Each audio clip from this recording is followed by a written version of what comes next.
And welcome to another episode of More Than Dice. Everybody's coming back from their booze run. Welcome to episode. There's John running back in. Welcome to another episode. We are going to be doing a hobby day and talking about some hobby stuff, getting some hobby stuff done. John says he has a lot of hobby stuff to do. That's the reason why he demanded that we do this episode like this. So we're going to get all of that stuff going. For anybody that's new, welcome to the podcast. We are on episode 116.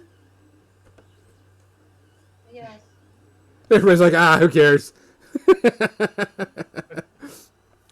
Everybody's like, yeah, whatever. We're on whatever. Once we got over 100, I'm like, I can't count that high. One mini. So it's more than two. Definitely. Oh, I forgot. We didn't get to tell my story of my bifocal incident during the pre-ramble, so we'll do it on here. I'll give you a really good story. It's like a pre-ramble. Yeah. So, go nuts. Yeah. So before we do anything, I want to thank all of our sponsors, Tectonic Crest Studios for helping us out, Muson Minis for hosting us, Metalhead Minis for selling some of our product, and she's going to be selling something new on there for us. And Creature Caster for being such an awesome group of people. We appreciate them immensely. Don't forget, if you're going to be staying home, Kathy's painting Tuesday through Friday, 3 to 5, and she's painting the new Scissoring of Desire by Creature Caster, which, Kathy, I really like the yellow and orange and inside of the body area that you've done on that model, by the way, so far. Really, really, really, really makes me want to go, yes. The only part that's mostly done. It looks really good, though. I like the color. It really stands out. We want to go ahead. We have a giveaway coming up soon for Tectonic Craft Studios. We actually are going to have a few giveaways pretty soon. We're going to do most of them on Facebook. We have a $30 gift certificate to give away for Creature Caster. We've got a house to give away from Tectonic Crest Studios and something else. I can't remember what it is. From Tectonic Craft. There's another thing. I can't remember what it is. So we got those to give away. We also will have a couple of other giveaways pretty soon. Those have to wait and see what they are. I apologize for the noise in the background. I am 3D printing a bunch of more stuff. For those that were, like I said, following, I'm printing out paint racks for myself. There's these cool paint racks that'll hold all the type of paints, and so I've got three of them printed, and I'm trying to print out about 3 more. I may print out more than that because I may do a tiered system on the back of my wall, and do a double tier of these guys because I have a shit ton of paints. Cause I like All to your say that I have what's called a mess of paints. well, I mean, I'm giving some of the paints away that I haven't used in forever, or I'm not going to use, that, it's just there, that I'm just going to be giving away. Some inks and some washes that I won't be using. But I have the entire Army Painter line that I need to put on the racks, and then I also have my Creature Caster paint line, the Pro Acryls that I want to put on there also. And then I'm going to print these little end caps. They've got these little end caps to hold like brushes, and like as a spot for like 6 paints for special, like I have like, gloss varnishes, anti-shine, brush on primer stuff, mixing mediums, Anti-shine. that type of stuff that I'm going to put on those. So I'm doing those, printing those out. If you haven't seen it, go check out my Facebook group or my Facebook page and look at them. These things are really, really sweet. I found them on Thingiverse. I got a link on one of the pictures. If you have a 3D printer and you need a place to do it, you should go do it. Yeah, sorry, Wade. It's mine. Like I said. So that's going to be in Hey, the background. Coronas. Hi. I'm reorganizing all of my paints and other things that I have because I need to take this GW rack and shrink it down big time and get it down a little bit so I can reach certain things and do everything else. But let's go ahead and go. Kathy, what are you drinking tonight? I'm drinking gin and tonic. What? What? I know. It's Shit. We should start doing polls again of what everybody's drinking like we did before. And so we can like give away some things because I know that was kind of a hit because we can always go, is Kathy going to be drinking gin and tonic? Or is she going to be drinking rum and coke? Yeah. Oh, that's fair. You switch it up once in a while. Every once in a while, you know, you gotta. Got to change it. Let me go. I'm going to switch this over to your paint cam, Kathy, because you're the one who's really doing a lot of work. I've got a small one on my table, but I'm not going to be painting. You can see all of my racks of paint and stuff. So let me shrink that down a little bit. Let Kathy have the spotlight for a bit. So, John, what are you drinking tonight? I am drinking Kraken rum mixed with cherry Dr. Pepper since I cracked a 2-liter of it. I want to get that gone before it all goes flat. So Gotcha. I mixed a little with cherry. I I'm was gonna mixing take it that with bulb this right Bird Dog Black Cherry whiskey I had. It was pretty good, but I figured I'd go a little different since I've been maybe drinking since early morning. Maybe since early morning. Let's say mid-morning. What are you drinking, Gonzo? Tonight I am going to be drinking. Well, come on out, you little piece of shit. Oh well, that ball's gonna stay there. I got plenty enough. I am drinking a drink from Mother's Brewery, called Oktoberfest. It's a Marzen lager, 5.5% by volume. It's Springfield, Missouri, so it's kind of local. And I like Mother's Brewery. They've done some really good stuff. Their chocolate and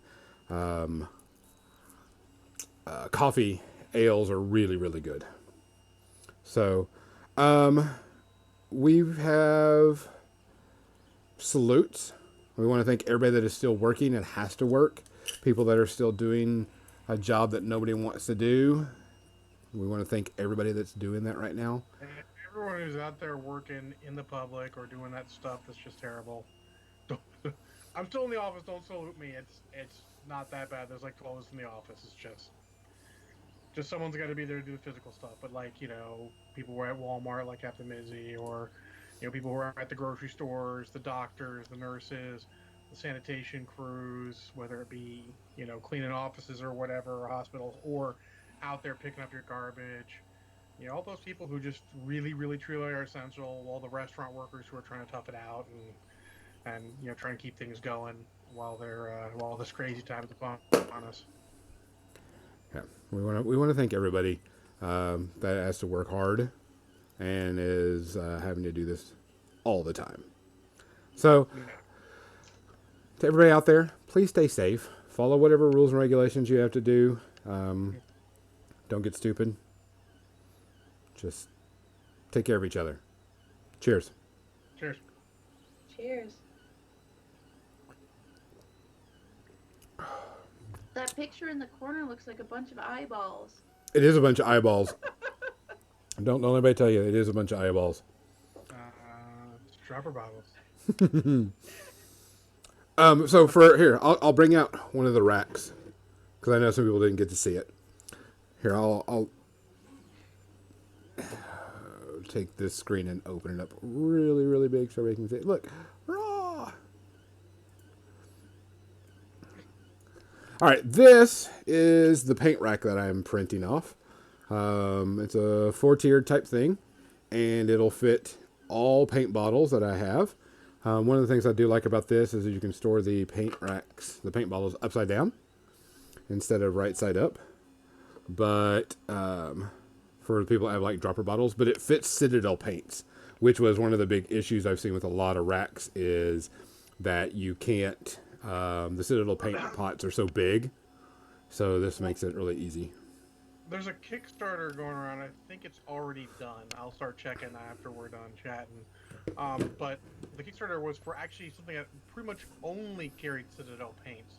So some of those things that are not Citadel paints, that would be a good combo together. It was a cool rack, but I wasn't interested in something that just carries Citadel paint, since I can tell that it's probably right now a third dropper bottles, maybe a little higher than a third PP bottles and a third Citadel bottles of various types. So, just having one type ain't gonna do it for me, is it? No, and that's the reason like mine. I've got Privateer press bottles. I've got, Pro Acrylic. I've got, everybody's paint bottles now.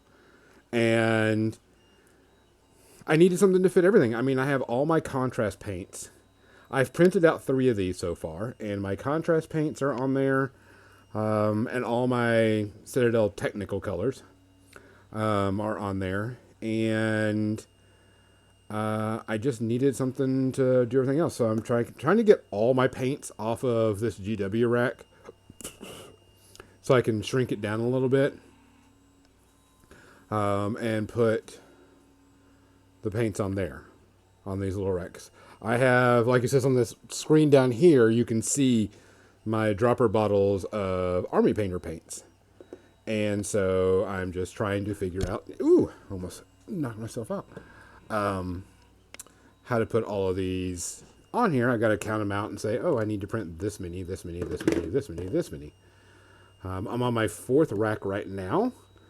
I think I'm going to have to print a total of 6 to get everything I want, which is okay. I'll just kind of curve everything around to make this big curvy type thing, because they actually do have where you can print curved styles, but they don't hold as many. I'm printing out this, it's a 5x5 right now, so. But I wanted to talk about, I was supposed to get new glasses this week, and I was supposed to get my first time wearing bifocals. And so I was like, now I'm an old man. And so I called them up and says, hey, I'm looking for my glasses. And they're like, oh yeah, we have them in. Sorry, we should have called you. And I'm like, yeah, you should have called me.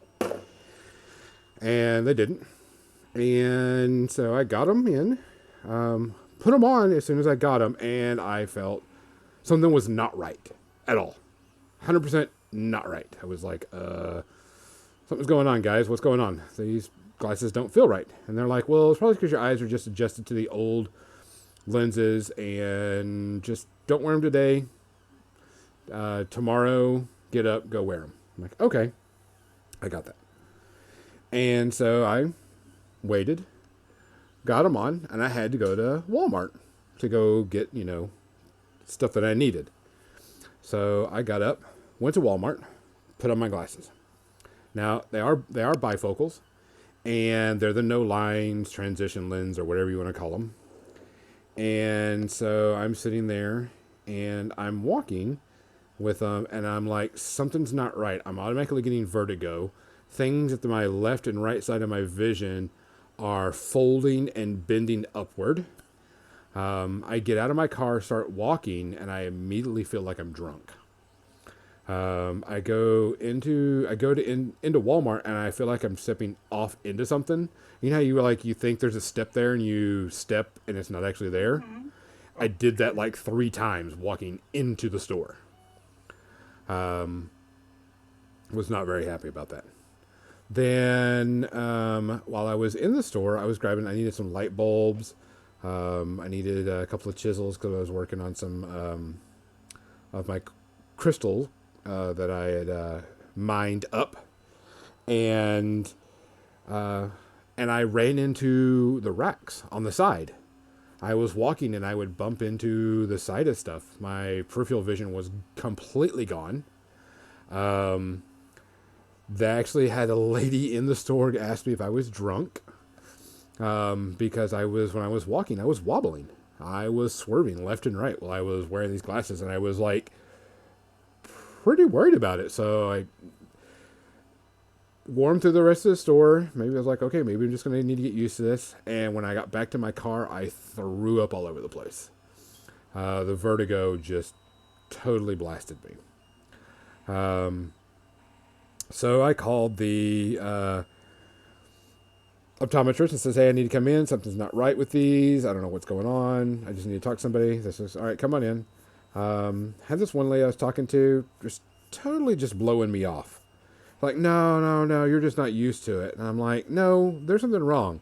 I can look at this thing and it's like I'm seeing the when I'm looking straight forward, I'm seeing the transition on the top and the bottom. For me to actually look through the top of the lens was the only way I could actually technically see what was going on. And then whenever I had to look very far down at the bottom, so something was not right. Finally got a lady that I'd worked with she's been there ever since I've been getting glasses from this company. And she was like, okay, so let me tell you what's going to have to go on. You can't use your peripheral vision anymore. And I'm like, what? She goes, yep, that's one of the issues of transition lenses and bifocals is you can't use your left and right vision anymore. You can, if you want to look at something, you got to point your nose at it. And I'm like, well, that's not going to fly. I use my peripheral vision for driving. I use my peripheral vision for school. I use it for everything. And she's like, well, you won't be able to do that anymore. And I'm like, this is not going to happen. She goes, do you want to go with line bifocals? And I go, well, what's the purpose? She goes, well, the line, you'll still have to turn your head. I says, nope. I says, just give me normal lenses. Just order me new normal lenses so I can actually see and not throw up wherever I'm going to go. And I'll do that. And I says, but can you do me a favor?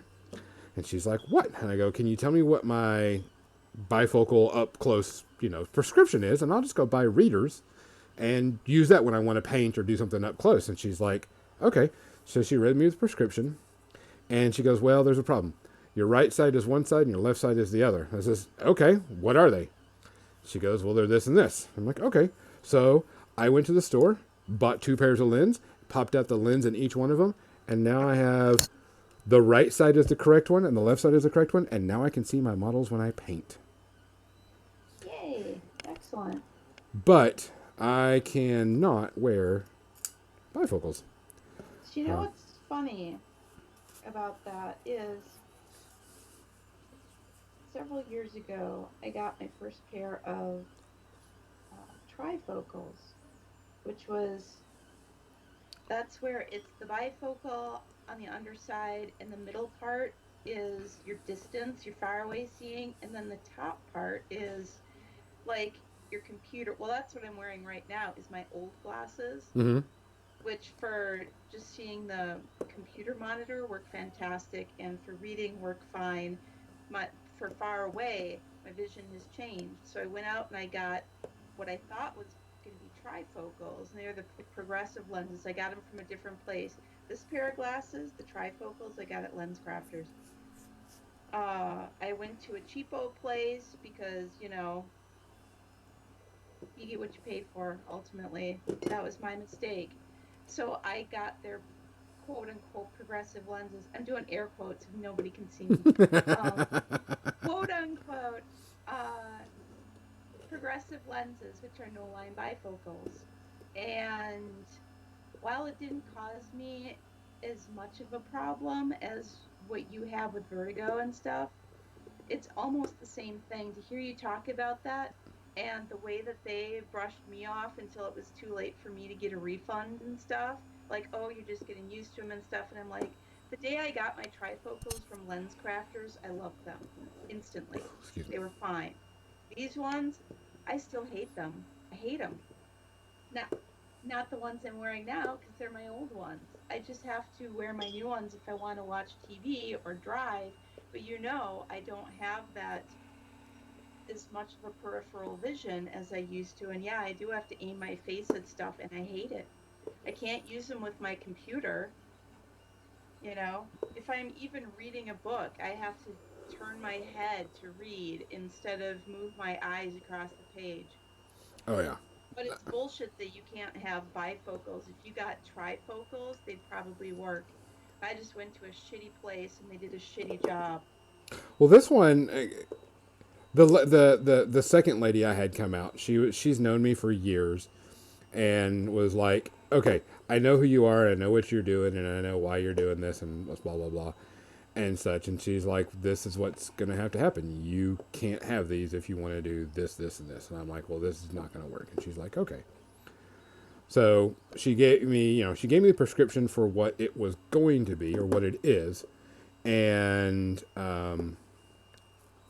now I can see because I was like super excited to get the bifocals. I was like, cool, now I don't have to take them off so I can paint and, so on and so forth. And then I was just like super freaking disappointed about it.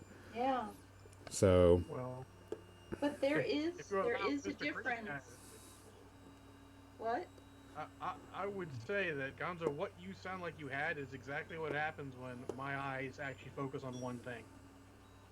So, I will say you probably would get used to it after time, but you're not going to enjoy the length of time it would take to make that happen. Well, the one thing I definitely could not do is not use my peripheral vision. That right there would just piss me off. Yeah, and that's exactly what pisses me off about. It's exactly what's pissed me off about the no line bifocal, these so-called progressives that I got. Is the peripheral vision just sucks. It just sucks, and that wasn't something that they ever explained to me was going to happen. Yeah, that's why I thought was weird too. Is I didn't get that either. The next time I get new glasses, I will go back to Lens Crafters where I know they can do it right, and they will give me trifocals instead of progressives. I didn't realize there was a difference, so that was on me. Well, it's also on them for not prescribing you the right thing. I mean, I have a problem because the places I go tend to close between me going to the doctor for eyes. Because despite the fact my eyes are pretty messed up, if you hadn't noticed, what? They stay pretty standard as far as their prescription for a while. Like I still have eyeglasses I had in high school. I can still wear them, and they are still reasonably functional. But it's so I don't get that kind of thing. They're always adding stuff like, "Oh, have you tried this?" It's like, look, I know exactly how my eyes work. By now, it's okay. Just help with what I need, and I think it's their fault for not. Yeah. Telling you sort of the potential dangers, like not being able to use peripheral vision. That should be listed as a potential problem. Yeah. That to me should have been something I should have been told about a long time ago. Yeah. I should have been told, hey, you're not going to be able to use your peripheral vision anymore if you want to wear these bifocals. And I'm like, oh, that would have been a whole different story. I'd have been like, well, then not let's worry about that. Let's just give me the prescription of what it's going to be, and I can go get, readers. Yeah, like I'm probably going to get, like, Kathy, when she's painting, she has her little head thing on with the visor magnifying. I'm probably going to get that rather than trying to get bifocals or something. I don't think it's worth the pain in the butt. Yeah. I see something that's easier to paint through than this giant magnifier here, because you can paint through this thing, but it's not easy. So. Yeah, I actually have one of those head visors where you can clip on the different ones, but it just wasn't working correctly. It's because I have one, side that's a little bit different than the other one. Technically, sure. I should just get a monocle, right? Yeah, just get a monocle. Yeah. They don't focus. I can just get a monocle. I can be classy painting miniatures. You could be Colonel Flint painting miniatures. There you go. Oh, wow. Colonel Clink, you're going to go... Like, old school. For you kids out there, she's referencing Hogan Heroes, which is a wonderfully, humorous take on prisoners of war in World War II. It all sounds so ridiculous right now, doesn't it? Yes. I mean, at the time, you're like, oh, ha, ha, ha. And you're like, oh, with prisoners of war, that's actually not funny at all. Oh, in any case. There you go. Gonzo has problems with glasses. Tons of problems with glasses. So, I won't be able to do that. So I was kind of bummed by that because I was like, I really wanted to be able to just wear glasses and see what I was painting and go with that. But shit happens.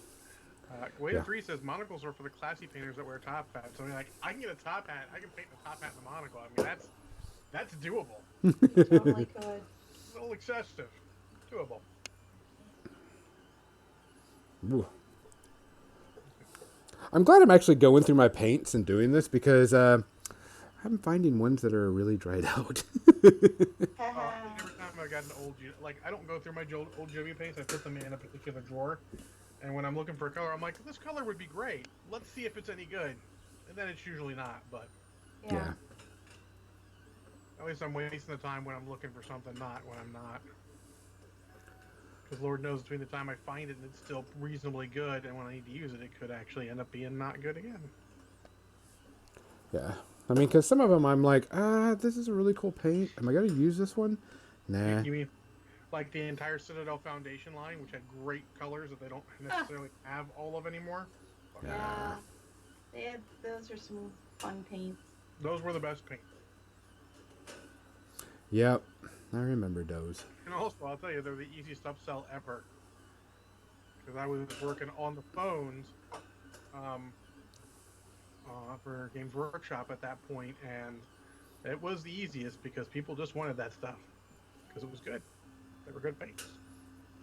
Well, I've also got, I've got a lot of the P3 paints, and I usually don't use them anymore. And Oh, man, I love P3 paints. They go Yeah. on pretty smooth. yeah, nothing wrong with them. It's just I'm not using them hardly anymore. So they're just going at the bottom, and I think it's because of one I have been using, of course, all my. I need to organize these a little better. All my contrast paints lately because that's the challenge I've been doing with that. But also, I just really love dropper bottles. I do also, but I'm not gonna let that stop me because moldy ochre is fucking the bomb diggity when it comes to a yellow color. Yeah. You find me a dropper bottle that's as good as moldy ochre, and then I'll switch. But until then, ain't no way. It's moldy ochre. That's yellow. That's like the base for anything because you can get lighter stuff, a lot of light coats. Because so many yellows are just so watery and a pain in my fucking ass. Oh yeah, some of those yellows you can't even. It's really, really, really hard to paint with them. Well, you moldy ochre and then you build it up over time. Yeah, you Water down just means you're getting lots of thin coats, which is theoretically the way people paint. Yeah. Tons and tons of. But I mean, I've got stuff that I need to start using. Like I got my Stynylrez primer. And I'm like, I really need to start using this stuff. I love my Stynylrez primer. I've got a black and a white bottle. I had a Vallejo black surface primer. I'm like, I can get rid of that. I ain't got a problem with that. I don't need 3 bottles of primer. I don't need... Well, you do a lot more painting than I do. I don't need 3 bottles. White, terracotta, green, yellow. They have this dusty rose color, this light blue color. I'm telling you, Stynylrez, they have a metallic primer for like silver if you want to prime like an airplane or something. I'm a metallic black and then paint it out silver for instant shading because easy and lazy. Yeah, but smooth. But I mean, I do have like... Oh no, if you're spraying this metallic primer, it's very smooth. But I also have all my, I have... I don't spray either, but for people that do. I have, let's see, what else do I have down here? I do have a couple of primer cans, but I also have, my Green Stuff World color shifts that I'm not really using. I have those super bright yellow fluorescent paints that you were telling me about, Kathy. By Vallejo. Vallejo ones? Yeah. Uh-huh. I'm not really using those right now. I have the blue. I use it quite a bit. They're great for flames. Like if you're doing flames and stuff. But yeah. They're also more subtle than they look because they're very thin. Correct. Yes, you can actually paint those over something that's darker and up the saturation of the color, and you almost don't even realize it's on there. Well, I'm also have windows on my one car I painted for Marvel Crisis Protocol terrain. Well, I also have that the Scale Color non-metallic metal paint line, which I've never used, but those are just great colors to begin with. They've got some really good blue grays and all that stuff, and I've never used because I'm usually doing metallics, but doesn't mean I can't. So Here's a nightmare. I was running out of black paint, and my local store is closed because, Oh, yeah. Yeah. Luckily, I found on Amazon they delivered one, but I'm still like, oh, that would have been terrible because that shuts a lot of things down. oh yeah. I mean, and there's not a ton of places online where you can easily order Vallejo paints. There's some, but when you only need one, you're like, I only need one. I don't need like all the paints, just the one. The one. But luckily, I got a replacement. I kind of wish they had these, like, it wouldn't help actually, because now I'm looking at these things, the paint clings to the side. But I'd love to have that sort of level thing. So you like, how much is left in here? But the paints have to be too watery for that to work. So, especially for a black, that would not be bueno. That'd be the opposite of bueno. Well, I got all of that paint off of there. I've got that one rack cleared that I wanted to get cleared. So that's done. I've got a bunch of airbrush paints that I know I'm never going to use. I use airbrush. I brush on airbrush paints. There's some good colors in there. Well, these are the ones that just came with, hey, you bought this brush and you bought this package, so we're going to give you these colors. Like, I actually kind of like that because that sort of expands your idea. Like, when I start getting colors like that, I start thinking of how I can use them. Like, there's this thing called Asset Drop, which we can't get here in the U.S. It's UK only. But it's like Loot Crate for miniatures and paints and all. Oh, yeah, I've heard about that. I thought that'd be awesome because, like, oh, here's a couple new paints. Like, where can I use these? Maybe you get some cool idea. You never know. You get that sort of inspiration. Well, I've also got, like I said, I got all my pro acrylics that pro acryls that I'm trying to get out because I've got the base color line plus the transparents, and I really want to start getting into the transparents because everybody swears by the transparents that they really like them. I like them. I just tried them a little this last week, the transparents. And that's, I mean, I like my translucent paints anyways. That's just how I paint. So it makes sense that I would like those. But I was really surprised at the saturation of color when I used the transparent green. Just, it was so bright. I mean, very thin. I mean, obviously transparent, but so bright. Such a bright green. I loved it. It was like a phthalo green. I, and it took forever for it to wash off my hand. I was like, is it still there? No, it's finally gone. But I mean, I haven't had a chance to use any of my pro acrylics, and so I'm like, I'm gonna need to put these out. I'm gonna start sorting them out, and I've got one section of my paint rack that I'm definitely gonna be using these on. But I gotta buy. Not like I have to buy, but I like their paint. They have a new set come out that I was gonna get definitely. Yeah, usually buy paints if I need them or I know I'm gonna need them soon for something. If I got inspiration, I just make a list of something getting low or something I need. Let's just put it on the list and I'll get it next time at the store. Or in this case, I'll start looking online where I can order it. Yeah. Well, I mean, I can getting the pro acrylics that I want. I'm like, I know which ones I want. I know which ones I need. Plus, I want to, for my judgment models, I want to use nothing but pro acrylic. Just so I can say, these are just the pro acrylic line. I mean, I like where your head's at with that, but I think you're sort of limiting yourself in that case. I mean, there's a lot of times where you just need a color from a different line. Like, I could paint 90% of things in all GW or all Vallejo or all P3, but it limits because then you just don't have that one color that's perfect.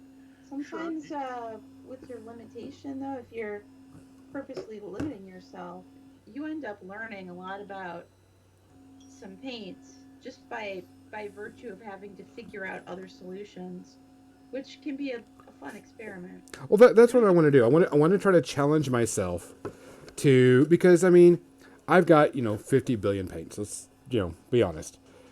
But I also want to challenge myself to start making paints and going, okay, here's this stuff I can, I need this really, a good mixing. Yeah. How to mix Yeah. and mix paints and everything. Yeah. Cause I could, no, I'm not, like John says, I could go over and just go, oh, well, I can just go get this red from, Army Painter and use that one because I want it. But I'm like, I really need to start. And I want to say taking it seriously, but you understand what I'm saying. Trying to get better at painting and try to do better with color theory and stuff like that too. I would say I feel like there is a point where you would know that it is time for you to start mixing paints, and you don't want to get there too early because I think it hurts. Because I'm firmly of the I want to get stuff painted. I mean, heck, I mixed an entire paint for Zemo for his pants. I didn't have the right color purple. Stores are closed. That's a proper challenge. Yeah. But if there's a paint out there that's perfect color, why the fuck am I wasting my time mixing something when it's right there? Well, sure. Yeah. I mean, I understand the challenge, but in the challenge to get all this stuff painted up to a good level that you enjoy, isn't that a high enough challenge? Not every time. We're definitely going to have to print 1, 2, 3, 4, 5, 6, 7 more racks. I hope I have enough filament. I mean, that's the thing. I don't think it's. I generally don't find performing a challenge that is unnecessary to be fun. You know, when it's like, hey, do this. You know, as a challenge, like, yeah, or I could just do it this way and get it done because it's right there. Well, for me, I mean, setting myself a challenge, it's an exercise. You know, it's an exercise, and I'm trying to learn something, which is a In whole your different case, kind of thing. I totally agree because you're a professional. Hey, I'm a professional. I got paid for some of my paint, so that makes me a professional, right? I mean, it's not to say that.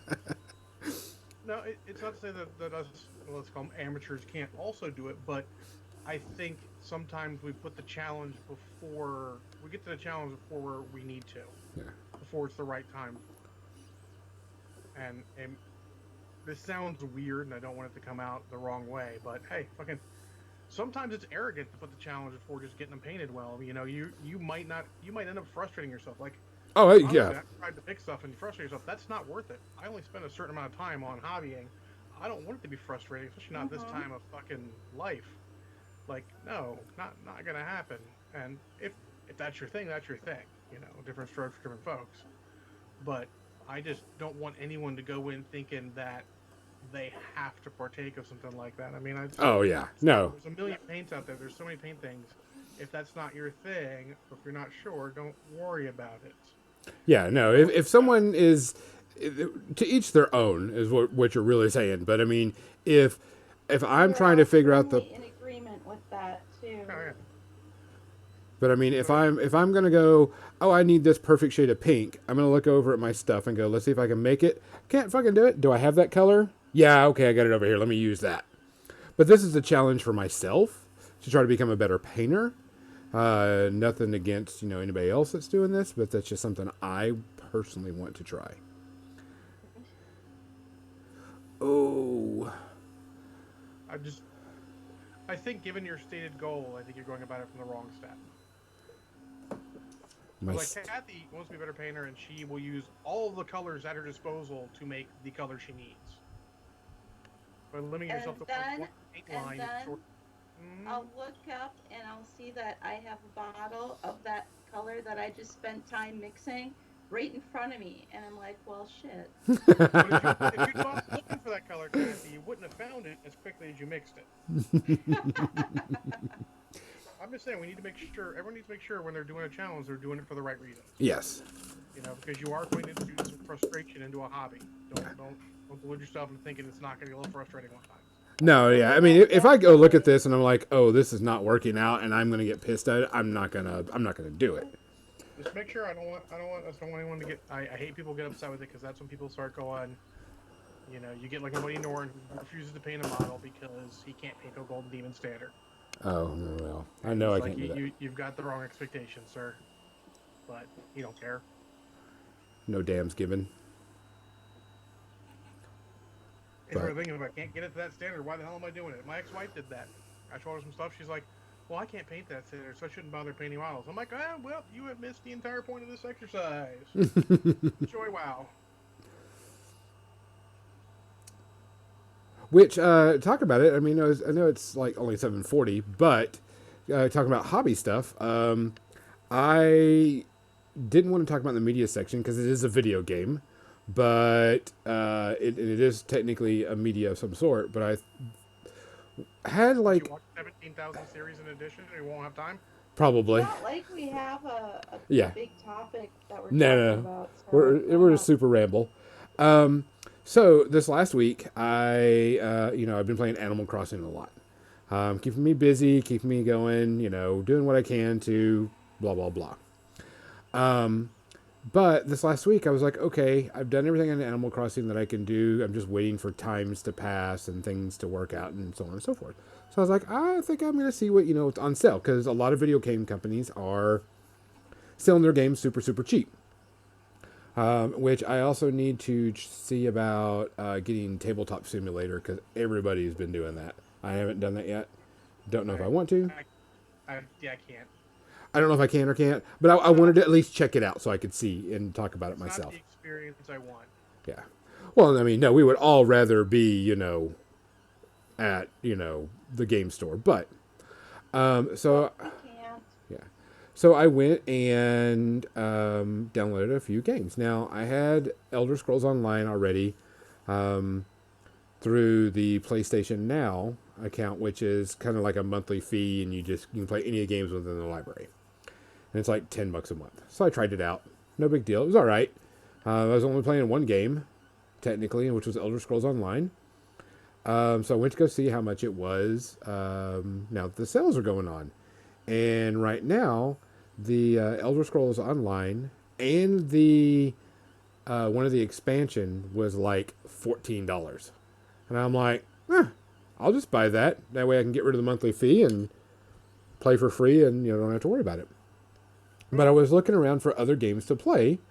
That way I can, try different genres and stuff. And because, like I said, everybody's selling their stuff. And two games were on sale. Days Gone and Kingdom Deliverance. Kingdom Come Deliverance. Kingdom Come Deliverance has had a really hard time. It is a very much a challenging game, very unforgiving game, sort of like a Dark Souls type game.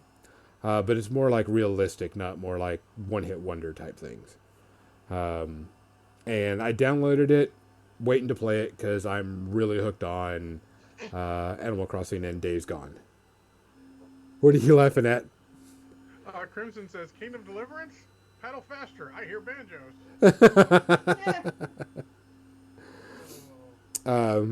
And so I've been playing Days Gone, and Days Gone is a zombie apocalypse game set in Oregon. But it's more like if anybody's ever played any Far Cry or have played, I call this game a mix of Far Cry,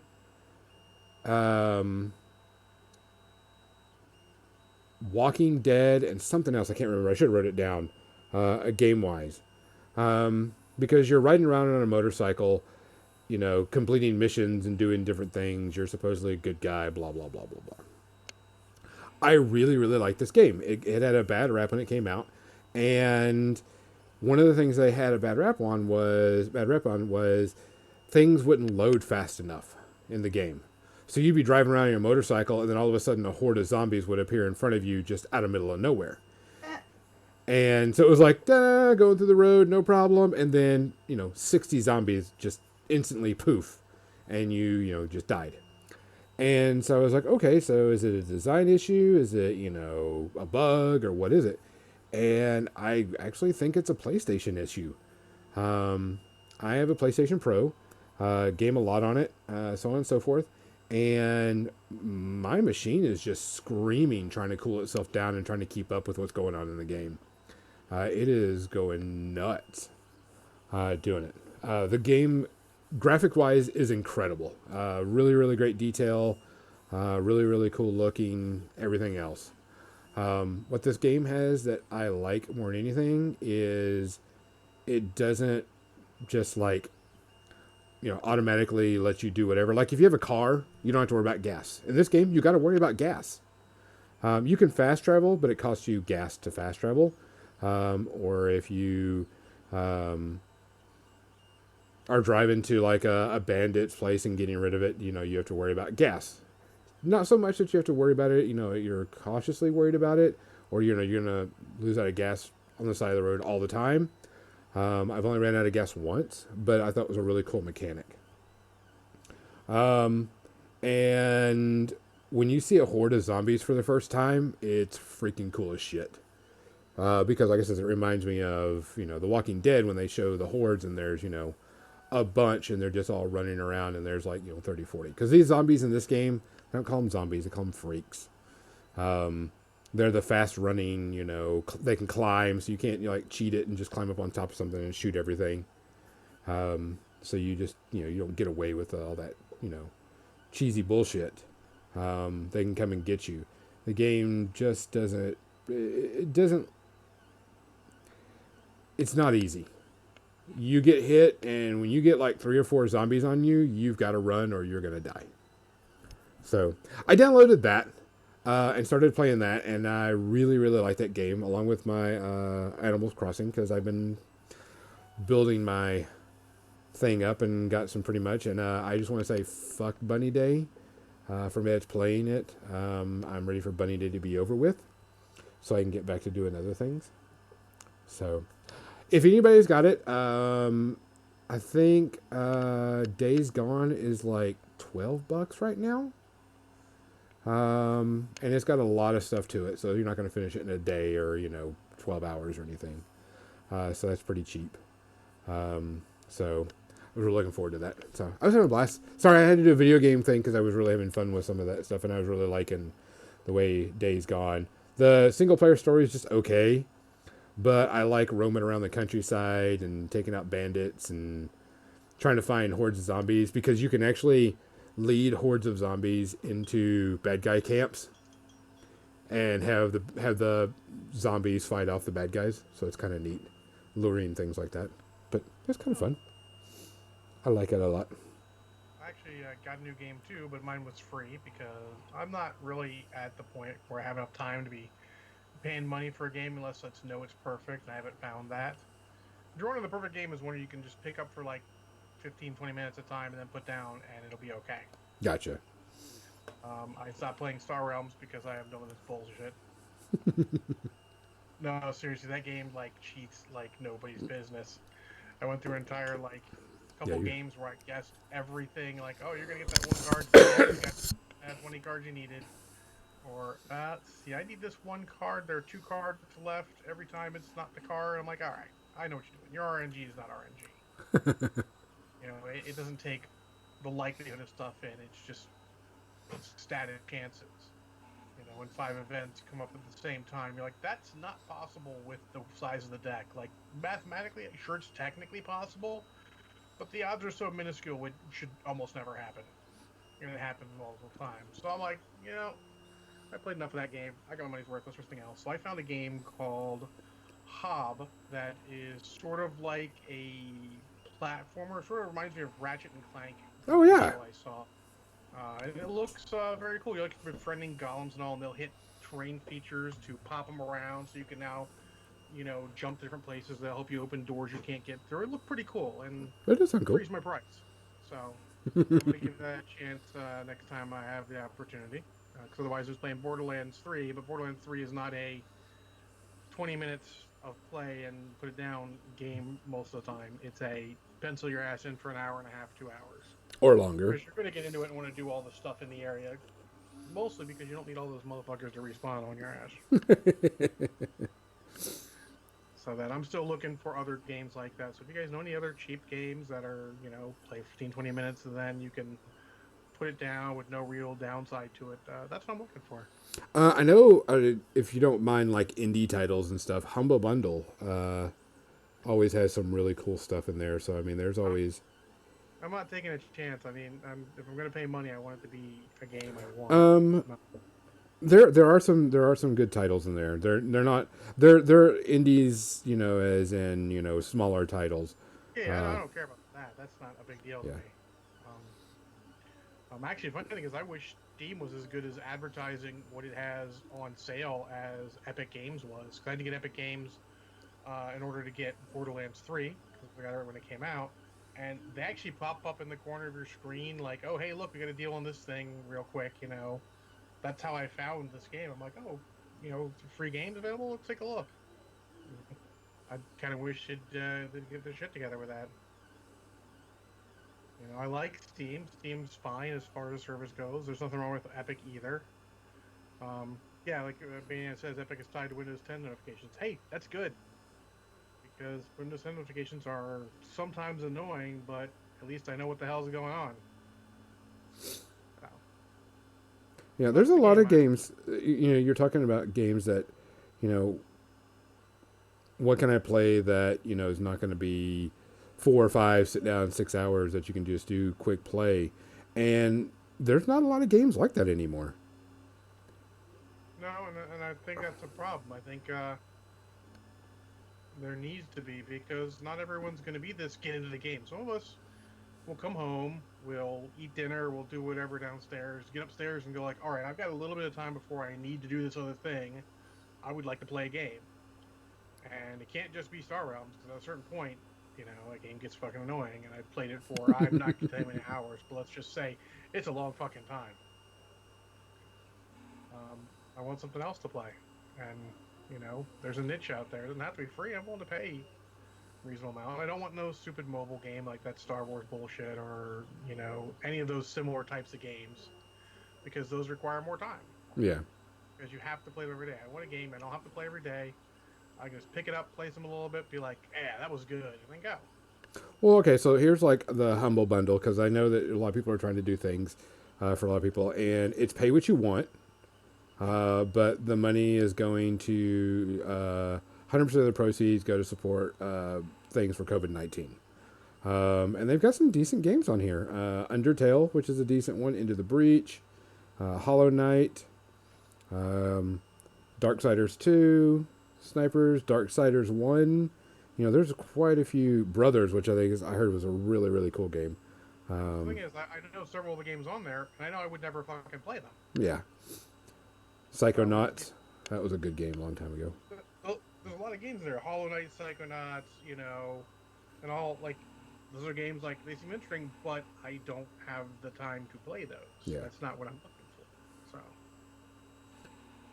But it sort of becomes the problem, It's like when we were all hanging out together, me and my buddies, we were all used to spend Friday nights at my buddy Brian's house, which ironically is actually like right across the street from where I am right now, or was right across the street from where I am not right now.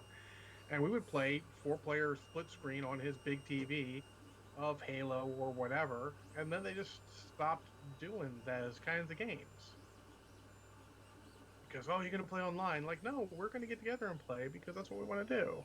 But apparently they don't care if there's a certain people that don't buy their games anymore because they don't have that. They're going to make it online. I don't want to play, Call of Duty with Fuck Nugget 24 because that guy's a douche. Yeah, I want if I want to play certain games, I want to play certain games with certain people. I don't want to random game. Yeah, when Spencer Wilkins is a douche to me while we're playing Halo, I smack him upside the head. It's easy peasy time. And when I'm being a douche to him, he comes over and whacks my controller or something. It's an extra level of a game, but it's fun. We don't have to worry about people being stupid like that because we're right there. Well, I know that I'm not going to insult parents. I'm not going to do all that stupid online stuff.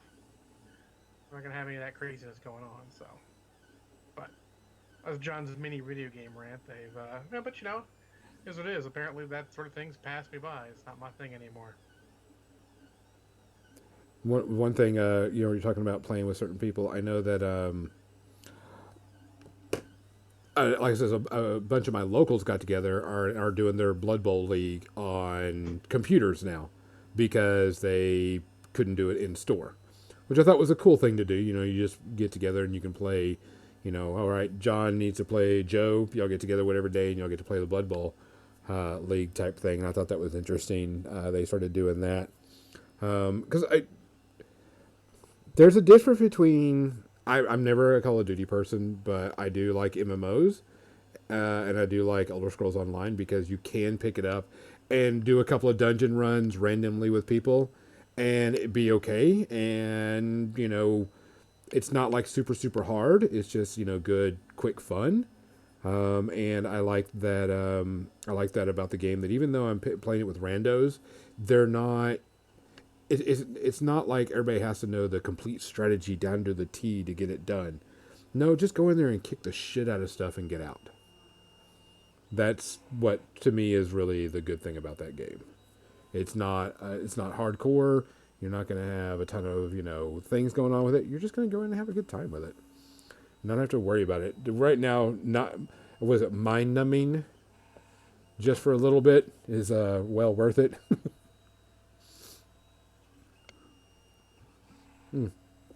What time is it? Oh, we got time. 8:56. Let's go ahead and switch over. And it's actually 7:56, John. Quit time traveling on us. Use proper time. Builder games like Minecraft, 7 Days. Oh, I love 7 Days to Die. But I never got to play with anybody on 7 Days to Die.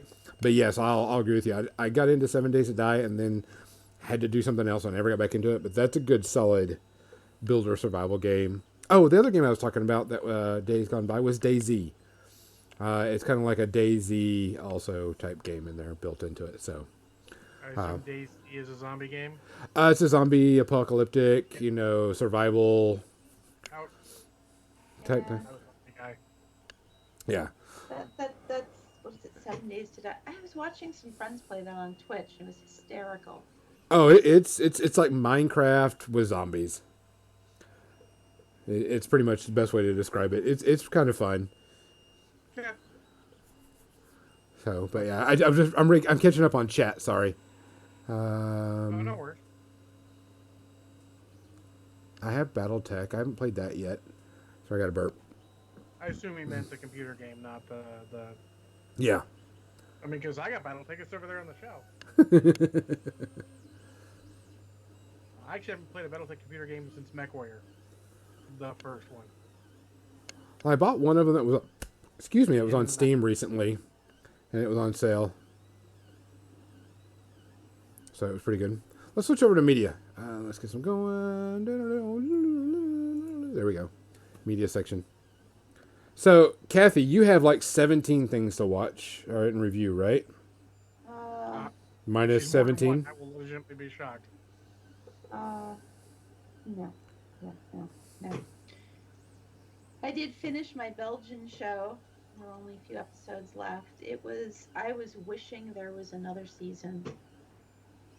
It was a 2017 show. It was only one season, but I loved it. It had that flavor of, like I said last time, it had that sort of quirky flavor of early NCIS and, computer geeks. That actually reminds me of a question I asked Bania. I'm going to ask here real quick. Who's the best, TV fictional doctor? I had it down between Bones or Ducky from NCIS, and I don't know which one. Bones. You mean like medical doctor? Yeah. Just clarifying. Because Well, mine would always be Doctor Who. Oh, there. He's not actually a doctor. I mean, an actual medical professional or something. I mean, Ducky, I mean, he was Ilya Kuryakin back in the day, which cracked me up because there were a couple times they referenced that. I know. But I'm like, I don't know, because Bones is awesome. But Ducky's awesome, too. I don't know. That was our quandary today, earlier. I liked House. He's an asshole. Yeah, he is. That's very true, yes. I mean, you can give Bones a pass because he has a decent bedside manner. He's just crotchety old man because you're not listening to his fucking medical advice. That's fair. And Ducky is bedside manner. He has better bedside manner than House, and he only talks to the fucking dead. True. That's what disqualified House for me. And I mean, the doctors throughout Star Wars, throughout Star Trek have been pretty good. Hawkeye Pierce. Hawkeye, you see, you're getting there, but I don't know. I mean, is he better? Is he better than Bones and Ducky? He is. Oh, all right. Well, at least we got a new contender. He is. Ever since I was a kid, When I was a kid, I pretended MASH, and I was Hawkeye, and my friend was Honeycutt. MASH is a show that should be revisited more. That is my all-time favorite TV show. I mean, I can't argue with that. It's a great TV show. And Crimson, I'm hoping you're joking. I'm going to assume you're joking. He said, Dr. Pulaski from Next Generation. No. That's okay. That's He said, like, I haven't disliked any of the doctors from a Star Trek show that I've seen. I did enjoy the fact that the one doctor on was it on Voyager was a hologram. Oh, yeah, the MHA. He was Mhm. great. Yeah, he was But cool. I don't think he was as good as Bones. Well, he didn't have as good a bedside manner, and you're right about that. No, no. Um, but yeah, so and Bashir was great. He had great character development, but I still don't think he's as good as Bones. Or, I mean, that's probably the strongest thing because throughout the series and even Enterprise, Doctor Phlox was great. Oh Uh, yes, yes, yes. and I don't know who Discovery's Doctor is. I'm sure I'll see it eventually, Hmm. and we'll figure out. But so there you go. That was our question earlier. I'll share with you guys. We'll add the third contender, Hawkeye, to that. It's a strong one. Alan Alda does a great job with that. That whole series is great, like you said. I mean, that might be worth a rewatch at some time. The only TV series that took longer than the war that it actually portrayed. Yeah, yeah. There's actually, if you care, Kathy, there's a lot of good YouTube interviews with the cast of that and other classic TV shows. And it's a good listen to talk about it. Cool. Okay, Gonzo, how many things do you actually have? 1, 2, 3, 4. I think 5. 5, because I'm going to discuss Kirk with Picard with you still, but just can't give a final rating on it yet. It's funny that you say Kirk because actually I talked to Bania because Bania and I watched it together. That I feel like you could have made a Kirk series, but I don't think it would have gone over as well. But let me start. I'll start with something. We'll end with Picard when you get there, because if we have to do it without Picard this week, we can do it next week. He'll be fine. Yeah. Let me start with. Obviously, started watching Picard this week on CBS All Access because they're offering a month free. Sounds like a great deal, right? Yeah. It's a month with commercials free. Uh-huh. And yeah, we won't Captain Busy. Don't you worry. With commercials, I'm going to say, in all honesty, that it is fucking unwatchable. How is it unwatchable? Because I have commercials on it with it, and I just kind of blank out the commercials. You can blank out the commercial at the beginning for generally a minute and change. You can blank out the 3 commercial breaks throughout it for about 45 seconds, 2 minutes, and then 45 seconds. And then the other one at the end, if you don't catch it before the episode ends, before you can get to the fucking, credits at the end so you can go to the next fucking episode for another minute. No, fuck that. I'm paying you fucking money. I am not fucking getting commercials. You need to get off your 5 fucking horse CBS and realize that you're being fucking idiots. Your service is not worth $10 a month. Picard's worth $10 a month. Don't get me wrong. Picard is absolutely worth it. But it's literally, this is going to be this one where we watch it. We're like, we're done with this? Fucking canceling it. Like, you're just not worth that kind of money. Now, is it because you $6 a can't? month? Absolutely. You're worth $6 a month. I would sit there and bank it. There's some other series Banian's kind of interested in. Maybe watch some NCS once in a while. There's some worth there, but not $10 a month. You're fucking stupid. Is it because you can't, because you're getting commercials, or that you can't skip the commercials, or skip the commercial to go to the next episode? All of it. All of it? Like, literally. Like, you need to face facts, CBS. People are paying you for the service. Commercials are not a thing anymore. I know you're doing that Hulu thing, but Hulu is a third party. They're not making their own, and some of them are free. Like, and from what I understand, they're not even as bad. And also point out Hulu is a service I don't have because fucking commercials. Go fuck yourself. Let's see. I have Hulu, and there are. What's weird is that certain channels you can fast forward through the commercials, and certain one you can't, which I thought was interesting, because there was anytime there is a commercial, and up in the left hand corner it tells you how long the commercial is. Like it'll do a countdown timer of how many seconds it is, like 120 seconds or whatever. But certain shows you can fast forward through the commercials, which I thought was interesting. Which I'm sure it's a deal they make when they make the contract with whatever thing they're going with. But this is CBS. They don't have to make a deal with them because it's all their own shit. Yeah. And if they think their shit's worth $10 a month, hey, guess what? Disney Plus is a better service. And it's not even like they have the best service on top of that. Their interface is fucking not good. No. It's not as good as Netflix. Netflix has been around forever. How can you not just copy what they do and be like, well, Netflix doesn't. Let's just copy exactly what they do, and then put our stuff on top of that. How hard is that? Which I thought was interesting. Talking about Disney Plus, is Frozen and Onward, Frozen 2 and Onward are on there, on. But there's a lot of places that are still saying, hey, well, you got to pay us $20 to watch Onward, and I'm like, which is fine. That's how certain services work. It's okay. Correct. But Disney Plus, it's free.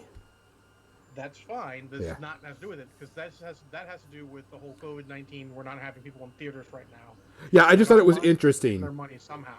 That if someone, you can pay us $20 or you can play Disney, Disney Plus online for 1 month to get it. I don't expect them to do that. This is purely about what CBS offers and what it is. No, yeah, I just thought that was interesting. It popped in my head that somebody was charging for Onward, but if you had Disney Plus, you got it for free. It was just something that came up whenever I was searching for Onward. Oh yeah, absolutely. If you're looking for that, you should definitely be looking deeper. But yeah, like their interface is terrible. Like literally, when you go to, a Netflix series and you get with the episode, it lasts like a second, and then it's like, it starts its countdown for the next episode. It's going to skip the credits unless you click watch credits. And there's a button there to click to watch the next episode. You can immediately go. It takes 30 seconds, a minute almost, for Picard to get there. Come on, man. You guys trying to get us to pay a premier price for your service, and then your interface is more shit than everyone else's. You got no leg to stand on for that shit. I don't want you to fail because, spoiler, I enjoyed Picard. Probably gonna enjoy Discovery. I do like Star Trek. I want to see new stuff for it, but you're going to price yourself out of people. You're going to be the one, they come in, they just watch them all as quick as possible, and then get the fuck out. You're going to be that problem everyone thinks Disney Plus has. I pay for Disney Plus every month. You know why? Because I might feel the need to watch something, and I want to have it right there at my fingertips, and it's $6. It is cheaper than you per month for better service, for a better interface. Not much better, because Disney Plus interface isn't best, but it's still cheaper than Netflix. I mean, they're gonna price themselves out, and it was fucking terrible.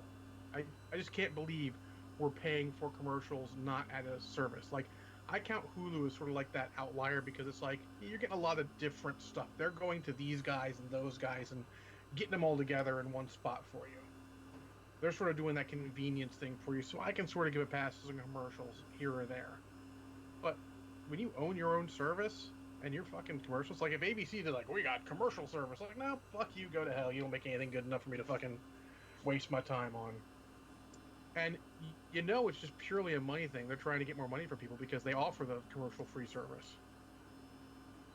And it's just fucking despicable. It's them just not understanding the thing. They're gonna, I mean, if you looked at their first original people getting in, there was a bunch of them getting in, and then they realized Discovery is weekly. Piss some people off. I don't mind it. I'm okay with weekly. Like when Picard season 2 comes out, if I have to, I can watch weekly, and I'll pay for it over the however many weeks it is. Or maybe we'll wait to the end. We'll see how pissed off we are, what we're doing at the time. Maybe we'll get in part of the way through. We can handle that.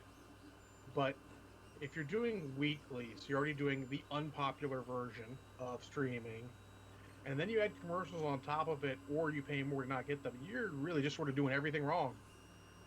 Like, I'm impressed. This is like trying to find a good non-topical. This is like a Trump administration handling of the COVID virus level of doing things wrong. It's impressive.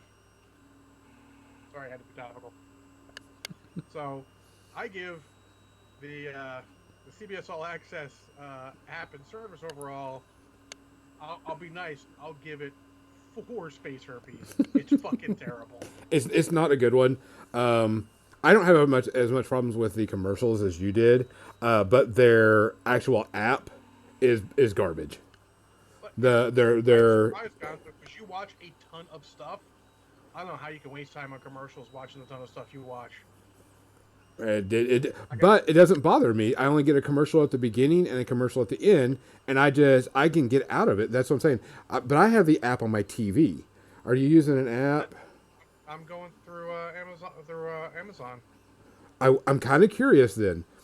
Go to your Amazon and do that, and I'll go to my app on my TV and let's see if there's a difference in the way the commercials are done. Well, I don't get commercials anymore. I paid $10 to not get commercials because it's fucking unwatchable. Oh, well, if you do and you get a chance, It was 3 commercial breaks, and there are breaks in all of the episodes where you know there'd be a commercial break if they came through. Okay, let me go back on my app because I don't remember that many commercial breaks. Yeah, but it's a TV app instead. Through my TV. Let's see. Let's go for one of mine. I watched. It's all you now. Oh, it's all me now. Okay, I watched a movie because, of course, new movies started coming out. I watched Captive State. Captive State is with John Goodman, which he's actually one of my favorite actors. He's one of my favorite actors. I love him. And I can't remember what movie it was. 21 Cloverfield or whatever one where he's in the bunker is like one of my favorite movies every time. But Captive State is aliens have come down to Earth, taken over Earth, and said, we'll let you live here, but you have to be underneath us, and we have to do all this other stuff. John Goodman plays a police chief or a police officer, detective, meant to monitor humans to make sure they don't get out of control. You do get to see the aliens, so that's at least a bonus for the episode, or for the show. I like aliens. They're kind of weird. The story is technically about a group of resistance fighters that are a brother and trying to fight the aliens off. The movie cuts off too early. I'm not going to spoil it because it just came out on whatever, and in case someone wants to watch it, it wasn't bad. It was not paced very well though. I was like, okay, we get this. Let's move on. Okay, I get that. Let's move on. But it wasn't paced very well. Special effects didn't really have to worry about. Didn't have any like crazy special effects. Their technology wasn't like very huge and prevalent in this. It was all just kind of there. The aliens came down on these rock ships, and that's pretty much, you barely saw them. It was more about the people than it was about the aliens taking over the planet. It's more about resistance fighting and such, but it was okay. I just can't give it like a yes, this movie is go out and watch it. It hit that meh rating of 2.5. But I really like John Goodman and stuff, so I was like, I'll watch it. But it was a meh. It just didn't go anywhere for me. It wasn't like, oh yeah, this is really cool. Oh no. Oh yeah. Oh no. It was just, okay. It was something to pass the time. It's a movie. It happened. Yeah. I watched Toy Story 4 because I totally forgot that was on Disney Plus, and I was like, ooh, I'll watch that. Hopefully they stop making Toy Stories because there was really no need for this one. I understand, but there just wasn't really a big need for it. Graphics wise, Pixar is an amazing graphics, making type thing.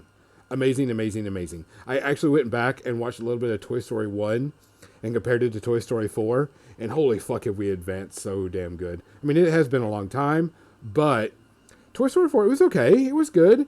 I just didn't really see, there was like a major need for it. Supposedly they're thinking about making a Toy Story 5. And I'm like, why? I haven't even seen 3 yet. They could have ended at 3 and have been done. 4. In my mind, they ended at 2, and it seems done. Yeah. But I mean, I've seen all of them, and 4 was okay. It had some good scenes. It gives me like 2 space herpes. It's got some really good technical skills, but you can tell that they're milking it. You know what I'm saying? they're just milking the series, and I'm just like, okay. So I just didn't care for it too much. It was all right, but like I said, it's not bad. Definitely a kids movie. Kids will love the shit out of it, which is okay because that's what it's geared for. Um, then I watched Onward because of course it's free on Disney Plus.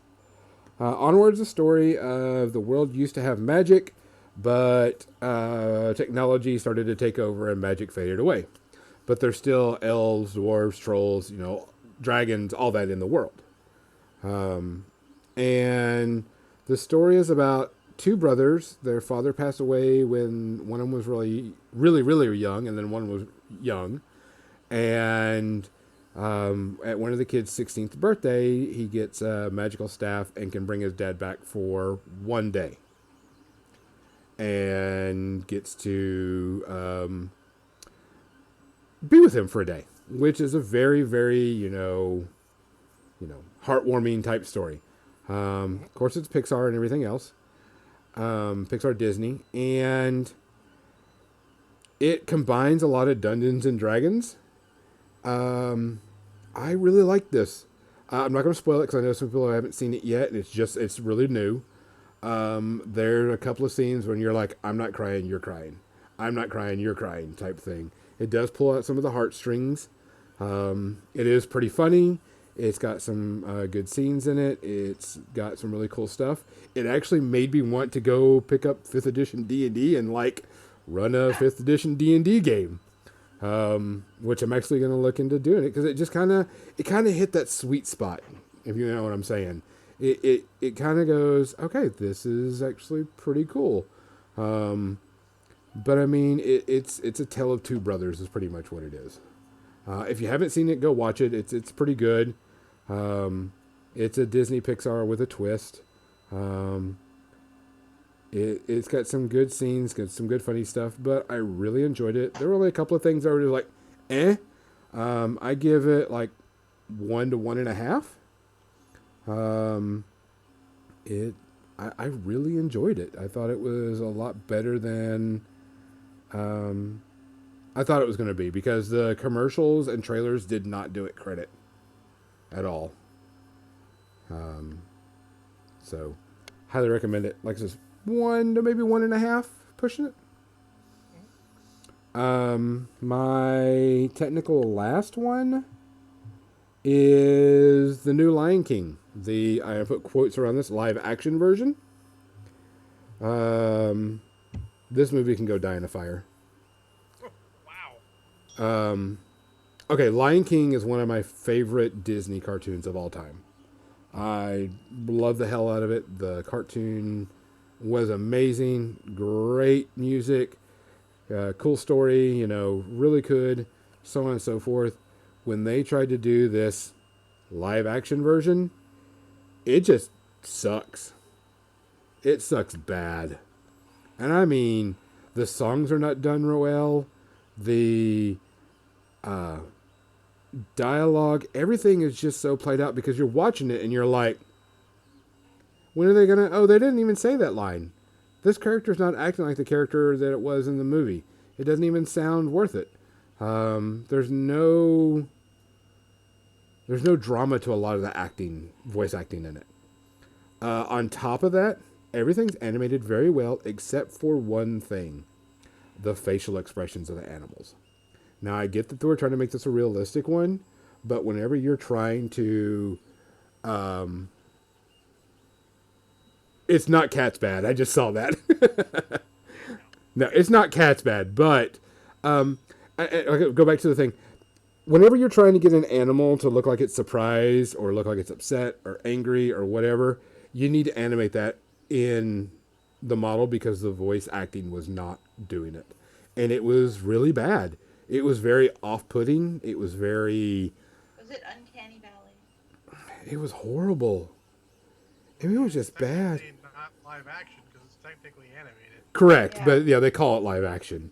It's all animated, and it's animated very well. And all the creatures looked really good. But the problem is whenever you're trying to make an animal be surprised, you need to animate them like they're surprised, and they weren't. And that really bugged the crap out of me because it was very bad. I'm like, I don't believe that this animal's. It's like, oh, I'm very upset that my father died. Boo hoo. I'm like, really? Rafiki was just annoying as hell. He's one of my favorite characters. He has some of the greatest lines in there. Um, didn't even have a stick, nothing. It was just, I was like, Oh, is he a baboon? yeah. Spoiler: I have not seen Lion King. Oh, the Lion King cartoon is great. The live Lion King action cartoon thing, is blatantly stolen from a Japanese animation, which is why I never saw it at the beginning, because that was bullshit and shouldn't have been done. Granted, at this point, Disney now owns that company, so I'm going to give them a retroactive pass. pass on that. But yeah, it really just, it kind of just pissed me off. I was watching it and I was like, this is not the Lion King. This is, you remember those whenever something gets really, really popular, like Finding Nemo, and there's like some company that makes a rip off of it, and it's blatant rip off, and it looks horrible, sounds horrible, all that stuff. That's what this was. And it was just annoying as hell. I actually had to fast forward it because I was like, let's see if this part's in there. Because if this part's not in there or this lines aren't in there that made the movie, it's not worth it. And it wasn't. And I was like, oh shit. Really? Really? And I was just not impressed at all. It's not a Cats. It's not a 5, but it's very well pushing it. It's really hard to watch something that you love, no matter how much everyone else loves it, how that you love dearly, and they just don't do it well. Yeah, they did it really bad. But like I said, some of it was also because, like this, if you're going to animate this, animate facial expressions on these animals. If they look mad, make them look mad. If they sound mad, make them look like they're mad. But they didn't do that. Everything was just kind of blanked. And they even poked fun at themselves. Because in the song where Pumbaa says, I got downhearted every time that Timon says, don't say it because we got kids. The new movie says, oh, are you going to stop me from saying that? You're going to stop me from saying that? It goes, nah, I'm not going. I'm like, that was kind of, it's part of the song and stuff. And I was just like, it was just very off-putting. They could have taken the entire thing and done the exact copy and it would have been a whole lot better. But I understand you didn't. Hard pass. It does not give me any thought or any want to watch any other live action. I know like Mulan and a lot of other stuff has been pushed back, but I wasn't even really interested in Mulan to begin with because they were not doing any of the songs in it, and they cut out a couple of the characters, and I was just like, nope. I actually, unpopular opinion, I actually feel like that's a better way to do it. Rather than do a straight up remake, why don't you take the same story and make it in a slightly different way? Mulan, they're doing it a little more serious, no songs, no magical stuff and all that. Or, well, no dragon and all that. Yeah, a little no different Mushu. take on it. That's cool. That is, like, if you go by the rule of, say, song remakes, that's the right way to do it. You either do a spot on perfect impression, or you do this totally different thing that changes things and all to be a sort of reinterpretation. I feel like that's a great way to do it. Lion King sounds like it was the same fucking thing, just not done as fucking well. Yeah, it definitely wasn't done at all. And I think that's 3 F-bombs to drop talking about the Lion King. Sorry, kids. But I was never a 4.75, pretty much. I had it. I was just so disappointed. I was like, this is not good. Couldn't stand it at all. Very unhappy with it. We only have about 5 minutes left. John, do you just want to give like a brief? We'll talk about a spoiler-free Picard, as far as you know. Yes. For as much as you want, and then we'll warn people next week that we'll probably have potentially a spoiler one. I don't know if Kathy, do you want to be spoiled? I assume no. I don't care. Okay. You don't care? Okay. So next week, guys, we'll warn you that we're going to have a spoiler Picard episode. So we'll say that for the end of the media section next week. So that you guys can skip it easily. Yeah. But we'll talk a little bit right now. like I said, I'm only one episode away from finishing. I don't know how you stopped. Well, just because I have so many things I have to do. I have a lot of things I have to take care of. I'm enjoying it. Let me just say that I'm enjoying it. There's some characters I just don't care for, and then there's some characters I'm like, I want more of this one. I want more of this character. And I'm trying to think of a character I don't care for. Nah, I can't think of one. they're like the female doctor. I don't. The names aren't striking me. I don't care for her character that much. She just Dr. doesn't. Karate? Yeah, she just. She's pivotal to the fucking story. Yeah, She but actually has the most interesting arc of a secondary character in here. she just doesn't. Just doesn't do it for me. I don't know. I don't know what it is, but her character is just like, okay, I get it. I understand. I know why, but I just can't relate or just can't feel for the character. You know what I'm saying? I actually feel like Alison Pill is doing the best job of playing someone who is completely, totally, and hopelessly out of their fucking depth. Okay, I will say it. She does So no, hard yeah, at her. yeah. She has no clue. She's way off the Captain deep end. Beak doesn't like her either. Actually, I mean, I wasn't like I like her, but I don't dislike her at all. I think she has an interesting. She's my least favorite. How about that? No, I mean that's fair.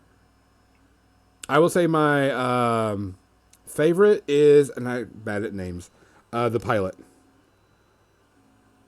Oh, Rios. Rios. He's my favorite so far. I mean, Picard's my favorite. Well, Picard's really good.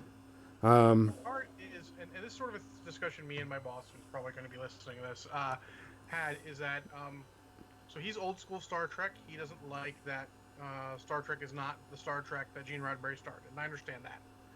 And if that's what you love, if you love the idyllic future world where humankind has gotten past all of this stuff that we're never going to get past, this is not for you.